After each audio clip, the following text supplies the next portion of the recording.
نحمده ونصلي ونسلم على رسوله الكريم اما بعد فاعوذ باللہ من الشیطان الرجیم بسم اللہ الرحمن الرحیم۔ آج ہم سورہ البقرہ کی آیت اور 80 کا انالیسس کریں، اس کی ترکیب نحوی اور صرفی۔ ابھی ہم ترکیب نحوی اور صرفی کی ابتدا کرتے ہیں۔ آپ کے سامنے ہے آیت نمبر 80 نمبر۔ اعوذ باللہ من الشیطان الرجیم بسم اللہ الرحمن الرحیم۔ وقالوا لن تمسنا النار إلا أياما معدودة قل أتخذتم عند الله عهدا فلن يخلف الله عهده أم تقولون على الله ما لا تعلمون۔ اس کی ابتدا ہو رہی ہے وقالو سے، واو استنافیہ اور قالو فعل ماض مبنی علی الضمہ ہے، اور واو ضمیر متصل ہے مبنی اور محلا مرفوع ہے فاعل۔ الف کیا ہے؟ الف الفارقہ۔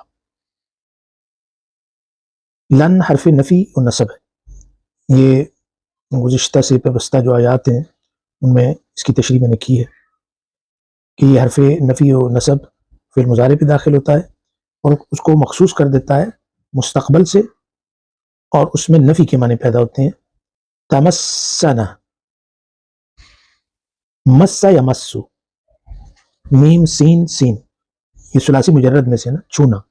مسا یا مسو کا مطلب چھونا، تو چونکہ اس کا جو فاعل ہے وہ مؤنث ہے نا، النار عربی میں مؤنث ہے، اس لیے یہاں پہ تمسا بولا۔ ویسے ہے مسا یا مسو، مسا یا مسو، تمسو سین کے اوپر پیش ہے، لیکن حرف ناصب کی وجہ سے منصوب ہوگا، تو یہ ہو جائے گا تمسا فعل مضارع منصوب لأنہ مسبوق بحرف نفی و نصب، کیونکہ اس کے پیچھے حرف نفی و نصب آیا ہے اس لیے یہ منصوب ہے۔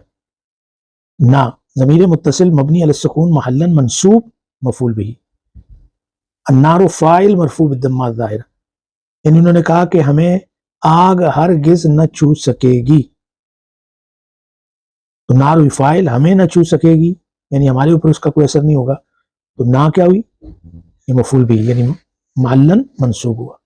الا ادات و استثناء ہے، یہ پہلے آپ پڑھ چکے ہیں، ادات و استثناء و حصر اس کو بول سکتے ہیں۔ اور یہ جو ہے پورا جملہ ہے نا، لن تمسنا النار، یہ پورا جملہ محلن منصوب ہے چونکہ یہ مقول القول ہے۔ یہ میں نے بتایا ہوا ہے کہ کالا کالو کے ساتھ جب کوئی اسٹیٹمنٹ آتی ہے تو وہ پوری کی پوری اسٹیٹمنٹ محلن منصوب ہوتی ہے اور اس کو مقول القول بولتے ہیں۔ ایامن یہ ظرف زمان منصوب ہے، اس کو کہتے ہیں یوم کی جمع ہے نا، جمع مکسر ایامن، یہ ظرف زمان ہے اور ظرف منصوب ہوتا ہے۔ معدودہ اس کی صفت ہے، اس لیے معدودہ تن ہے، چونکہ ایامن ہے صفت اپنے موصوف کے مطابق ہوتی ہے، یہ بھی منصوب ہے۔ قل یہ فعل امر ہے، قال یقول سے قل، فعل امر مبنی ہوتا ہے نا، مبنی علی السکون ہے، فاعل مستتر وجوبا تقدیرہ انت، اور یہ جو جملہ ہے نا قل، یہ استئنافی ہے، جملہ استئنافی، یہاں سے ایک نئی بات شروع ہو رہی ہے۔ اتخذتم میں جو یہ حمزہ آپ کو نظر آ رہی ہے یہ استفہام کی ہے، اور جو حمزۃ الوصل تھی وہ معذوف ہوئی، اصل میں تھا اتخذتم، اتخذتم، تو ایک فعل کے ساتھ تھی حمزۃ الوصل، وہ معذوف کر دی گئی کیونکہ یہاں پہ اس کی ضرورت نہیں تھی تخفیف کے لیے، یہ ہو گیا اتخذتم، تو یہ پہلی حمزہ کس کی ہے؟ استفہام کی، اور اتخذتم کیا ہے؟ یہ فعل ماض مبنی علی السکون ہے، یہ جو تا آپ کو نظر آ رہی ہے یہ ضمیر ہے متصل ہے مبنی ہے محلا مرفوع ہے فاعل، اور میم جو آپ کو نظر آ رہا ہے یہ ہے علامت جمع الذکور عندہ، یہ ظرف مکان ہے، عندہ منصوب ہے کیونکہ ظرف منصوب ہوتا ہے۔ یہ کس سے متعلق ہے؟ اتخذتم سے، یا بعد والے جو بعد میں آنے والا مفعول بھی ہے تو اس کے ساتھ بھی یہ متعلق ہو سکتا ہے۔ اللہ لفظ جلالہ مضاف الیہ مجرور، عہدن مفعول بھی منصوب ہے، اور یہ جو جملہ ہے نا اتخذتم، یہ فی محل نصب ہے چونکہ یہ مقول القول ہے، کل لگا ہوا ہے نا. فلن یخلف اللہ، فا کے عاطفہ، لن حرف نفی و نصب ہے، یخلفہ دیکھیں فا کے اوپر زبر ہے، ویسے الگ سے ہو تو یخلفو ہے، اخلف یخلفو باب فعال میں سے، اخلاف اس کا مصدر ہے، تو یخلفہ فعل مضارع منصوب. منصوب کیوں ہے؟ لأنہ مسبوق بحرف نفی و نصب، یہ حرف نفی و نصب اس کے پیچھے آیا ہے. اللہ لفظ جلالہ فاعل مرفوع، احدہ احدہ مفعول به منصوب بالفتح ظاہرہ اور مضاف بھی ہے، وہ ضمیر متصل مبنی ہے محلاً مجرور مضاف الیہ. ام حرف عطف ہے، اس کو حرف یعادل حمزۃ استفہام بھی بولتے ہیں. تقولون فعل مضارع مرفوع بثبوت النون ہے، اور اس کے اندر واو یہ ضمیر متصل ہے مبنی اور محلاً مرفوع فاعل. اللہ حرف جر، اللہ لفظ جلالہ مجرور بالکسرہ ظاہرہ. ما اسم موصول ہے اور یہ مفعول بھی ہے، اور یہ جو جملہ ہے نا ام تقولون، یہ معطوف ہے پچھلے جملے پہ، اتخذتم کے اوپر یہ معطوف ہے فی محل نصب، کیونکہ مقول القول ہے. لا نافیہ ہے، تعلمون فعل مضارع مرفوع بثبوت النون، اور واو واو الجماعہ ضمیر متصل مبنی محلاً مرفوع فاعل. لا تعلمون یہ پورے کا پورا جملہ ہے نا، تو یہ جملہ صلۃ الموصول ہے ما کا، یہ اس کے اعراب تھے. اب اس کا ترجمہ کرتے ہیں. اور انہوں نے کہا کہ ہمیں گنتی کے چند دنوں کے علاوہ آگ ہرگز نہیں چھوئے گی. آپ ان سے کہیے کہ کیا تم نے اللہ کی طرف سے کوئی عہد لے رکھا ہے جس کی بنا پر وہ اپنے عہد کی خلاف ورزی نہیں کر سکتا، یا تم اللہ کے ذمے وہ بات لگا رہے ہو جس کا تمہیں کچھ پتہ ہی نہیں.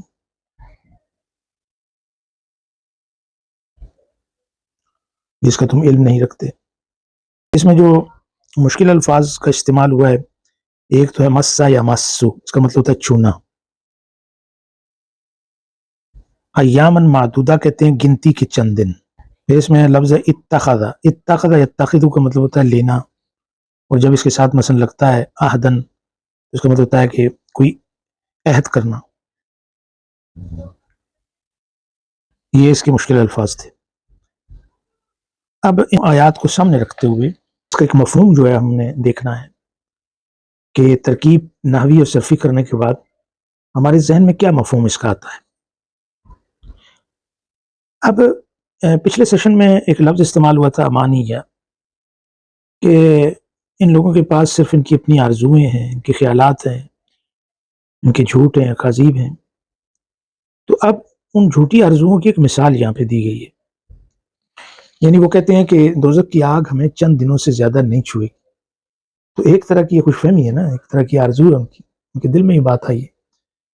حالانکہ اللہ نے ان سے کوئی اس طرح کا وعدہ تو نہیں کیا ہوا. تو یہ ان جھوٹی آرزوؤں کی ایک مثال یہاں پہ بیان ہوئی ہے. تو یہ لوگ اپنے کسی صورت میں ابدی عذاب دوزخ کے قائل نہ تھے. انہوں نے جنت و دوزخ کو اعمال کا نتیجہ اور اعمال پر مبنی سمجھنے کے بجائے یہ سمجھ لیا تھا کہ وہ خدا کی برگزیدہ امت ہیں، بڑے لاڈلے ہیں. یہ ان کے علماء تھے جو ان کے کانوں میں یہ رس گھولتے تھے کہ بھائی تم اللہ کے بڑے نزدیک ہو، دیکھو اللہ نے کتنی مشکلات، ہماری ہسٹری بتاتی ہے کہ عذاب سے اس نے بچایا ہے، وہ ہر دفعہ تمہیں معاف کر دیتا ہے، نافرمانیاں بھی کرتے ہو پھر معاف بھی کر دیتا ہے. تو اس طرح ان کے دماغوں میں یہ خوش فہمی ڈالی گئی. یعنی خواہ ان کے اعمال کچھ بھی ہوں، اول تو وہ دوزخ میں بھیجے ہی نہیں جائیں گے، اور اگر بھیجے بھی گئے تو معمولی سی سزا ہوگی کچھ دنوں کے لیے، پھر جنت میں واپس چلے جائیں گے، یہ سمجھتے تھے. ان کے اس وہم نے ان کے عوام اور خاص سب کو شریعت کی ذمہ داریوں سے بالکل بے پرواہ کر دیا تھا. یہ اس کا ایک منطقی نتیجہ تھا کہ وہ بے پرواہ ہو گئے تھے. نجات کے معاملے میں ان کا سارا اعتماد عمل اور عقیدے کے بجائے اپنی گروہی نسبت پر رہ گیا تھا. اور بدقسمتی یہ ہے کہ ہم مسلمان بھی کچھ اسی قسم کی غلط فہمی میں مبتلا ہیں. اس کو غلط فہمی کہہ لیجیے، خوش فہمی کہہ لیجیے. ام تقولون علی اللہ ما لا تعلمون، یا تم اللہ کی طرف وہ بات منسوب کر رہے ہو جو جانتے نہیں، یعنی جس کی سند تمہاری کتاب میں موجود نہیں. بس ایک بات تم نے اپنے جی سے گھڑ کر اپنے خدا کی طرف منسوب کر دی ہے، حالانکہ تم سے یہ عہد لیا گیا تھا کہ تم خدا کی طرف حق بات کے سوا کوئی دوسری بات منسوب نہیں کرو گے. سورہ اعراف میں ہے نا، آیت نمبر 168. یہ جو آیتیں ہمارے سامنے ہیں اور جن کی ہم نے ترکیب نحوی کی ہے، صرفی کی ہے، جس کے اوپر ہم نے غور کیا ہے، ان سے ہمیں کیا سبق ملتا ہے؟ ایک تو یہ ہے کہ دین میں تحریف سب سے بڑا جرم ہے، اور دوسری بات یہ ہے کہ علم کے بغیر قیادت خطرناک ہے. کچھ لوگ محض نام، مقام یا دنیاوی فائدے کے لیے خود کو عالم ظاہر کرتے ہیں، حالانکہ ان میں علم یا تقوی کی اہلیت نہیں ہوتی. تو بتایا گیا کہ اس کے لیے علم چاہیے. اور پھر عوام کا بھی امتحان ہے. جو لوگ سچ اور جھوٹ میں تمیز نہیں کرتے وہ بھی فریب کا شکار ہوتے. اس لیے عوام کو بھی علم اور بصیرت حاصل کرنی چاہیے تاکہ وہ حق کو باطل میں فرق کر سکے. دین کو مال و شہرت کمانے کا ذریعہ بنانا اللہ کے غضب کو دعوت دینا ہے. دین کے نام پر جھوٹ گڑنا صرف گناہ نہیں بلکہ امتوں کی تباہی کا راستہ ہے. آج ہمیں خود سے یہ سوال پوچھنا ہے، کیا ہم دین کو سیکھنے اور سمجھنے کے لیے سنجیدہ ہیں، یا ہم بھی دوسروں کی لکھی گئی آسان باتوں پر بھروسہ کر کے مطمئن ہو جاتے ہیں؟ یہ صرف ایک سوال نہیں، یہ ایک جھنجھوڑ دینے والی تنبیہ ہے. اللہ تعالیٰ ہمیں سوچنے پر مجبور کر رہا ہے. کیا ہم علم کے بغیر بھی دین میں بات کرتے ہیں؟ کیا ہم اپنی خواہشات کے مطابق اللہ کا پیغام بدلتے ہیں؟ اللہ پر جھوٹ بولنا شرک سے بھی بڑا گناہ ہے. تو ہمیں کیا کرنا چاہیے؟ جو نہ جانے خاموش رہیں، سیکھیں، تحقیق کریں، قرآن کو سمجھیں. دیکھیں نا، اب دنیاوی مقاصد کے لیے ہم کیا کچھ نہیں کرتے. اپنے بچوں کو اعلیٰ تعلیم دیتے ہیں، لیکن جب قرآن کی بات آتی ہے تو ہم اسے تاکہ نسیاں بناتے ہیں، اس کو صرف ایک برکت اور رحمت کی کتاب سمجھتے ہیں. اللہ کا دین ہمارے جذبات کا محتاج نہیں بلکہ ہمارے خلوص، ادب اور علم کا محتاج ہے. اللہ ہمیں علم کے ساتھ دین کی بات کرنے کی توفیق عطا فرمائے. بنی اسرائیل کہتے تھے کہ ہمیں جو ہے وہ اللہ سزا نہیں دے گا، اگر دے گا بھی تو وہ کچھ گنے چنے دنوں کے لیے ہو. یہ خوش فہمی صرف بنی اسرائیل کی نہ تھی، آج ہم بھی ایسی ہی خود فریبی کا شکار ہیں. ہم نہیں کہتے اللہ تو غفور رحیم ہے، نماز نہ بھی پڑھی تو کیا ہوگا، اللہ معاف کر دے گا، کبھی کسی وقت ہم توبہ کر لیں گے. مگر اللہ ہم سے پوچھتا ہے، کیا تم نے اللہ سے کوئی وعدہ لے لیا ہے کہ اللہ تمہارے ساتھ یہی سلوک کرے گا؟ اور اگر نہیں لیا تو پھر تم اللہ پر ایسی بات کیوں کہتے ہو جس کا تمہیں علم نہیں؟ یہ سوال نہیں، تعزیانہ ہے. یہ ہمیں جھنجھوڑتا ہے. کیا ہماری نجات کا کوئی یقینی عہد اللہ سے ہوا ہے، یا ہم صرف تمناؤں، ظن و گمان اور روایتوں کے سہارے جی رہے ہیں؟ جنت خواہش سے نہیں، عمل سے ملتی ہے. اللہ کی رحمت اسی کے لیے ہے جو اس کا تقوی اختیار کرے. دین کے بارے میں کوئی بات بغیر علم کے نہ کہے اور خود کو دھوکے میں نہ رکھے.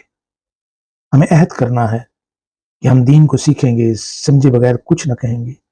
ہم اپنی زندگی کو توبہ، عبادت اور اخلاص سے بھر دیں گے اور اللہ کی رحمت کو حاصل کرنے کے لیے سنجیدہ قدم اٹھائیں گے. تو ضروری ہے کہ ہم زیادہ سے زیادہ وقت قرآن مجید کو دیں، اس کو سمجھیں. یہ اللہ تعالیٰ کی آخری کتاب ہے. نبی پاک صلی اللہ علیہ وسلم نے فرمایا کہ اگر لوگوں کو قرآن مجید کی افادیت کا علم ہو جائے تو وہ اس کے حصول کے لیے آپس میں قرآن اندازی کریں. اس لیے ہمیں اس کتاب کو سمجھنا ہوگا اور سمجھ کر اس پر عمل کرنا ہوگا، تدبر کرنا ہوگا، اور اپنی زندگی میں سے کچھ وقت نکال کر اللہ کی اس آخری کتاب سے وابستگی اختیار کرنا ہوگی، کیونکہ اسی میں ہماری نجات ہے. آج ہم اس پہ اکتفا کرتے ہیں. کل ہم اگلی آیات مبارکہ کی ترکیب نحوی اور صرفی کریں گے.